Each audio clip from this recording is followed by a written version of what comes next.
হতাশাগ্রস্ত দপ্তর এবং অফিসার যারা নবম গ্রেডে কোনো একটা দপ্তরে, যেমন আমি মাদকদ্রব্য নিয়ন্ত্রণ ওই দপ্তরে চাকরি করে ওখানকার ডাইরেক্টর, ডিজি বা এডিজি হতে পারছি না, এবং মিনিস্ট্রিতে জনপ্রতিনিধিদেরকে যে সঠিক যে মাদকের কী সমস্যা কি সেটা আমরা সঠিকভাবে জানাতে পারছি না। এভাবে আমাদের যতগুলো ডিপার্টমেন্ট আছে, কয়েকটা যে 26টা, আমাদের প্রায় 330টার মতো ডিপার্টমেন্ট আছে, তার মধ্যে 26টা হয়তো যে ক্যাডার ডিপার্টমেন্ট, বাকিগুলো তো সব নন ক্যাডার ডিপার্টমেন্ট হিসাবে বলা হয়ে থাকে।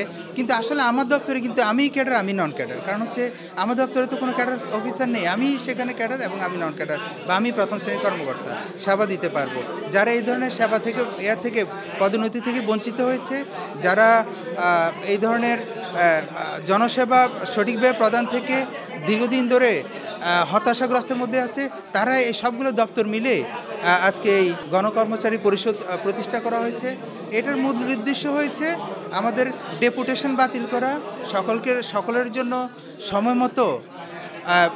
সময়মতো প্রমোশনের ব্যবস্থা করা, এবং তাদের যে ট্রেনিংয়ের সমস্যা আছে, তাদের যে বিদেশ ভ্রমণে তারা যে বঞ্চিত, তারা যে সঠিকভাবে নিজের দপ্তরে তাদের নিজস্ব ভূমিকা রাখতে পারছে না, এই বিষয়গুলো নিয়ে আসলে এখানে এই দপ্তরের বিভিন্ন দপ্তর, নির্বাচন কমিশন, মাদকদ্রব্য নিয়ন্ত্রণ অধিদপ্তর, সমাজসেবা, সাব রেজিস্ট্রার থেকে শুরু করে সকলগুলো দপ্তর এখানে একসাথে হয়েছে যে না, এখন হয়তো এই বর্তমান যে জনপ্রশাসন সংস্কার কমিশন এবং বর্তমান যে সরকার আছেন, ওনারা যে সুন্দর জনসেবামূলক একটা রাষ্ট্র গঠন করতে চাইছেন, এই সময়ে তাদের কাছে কিছু প্রস্তাব তুলে ধরা যেতে পারে।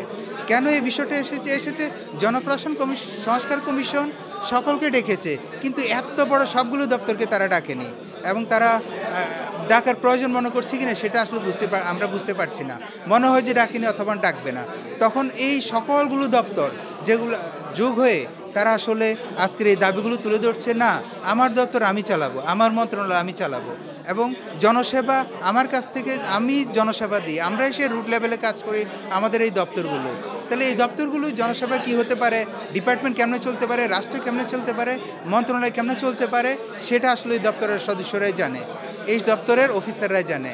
আমরা নবম গ্রেড থেকে তদন্ত কর্মকর্তাগুলো একসাথে হয়েছি, যেখানে আমাদের দপ্তরে আমরাই সেই ক্যাডার এবং আমরাই নন ক্যাডার, আমরাই জনসেবা প্রদান করি, আমরাই সব কাজ করি।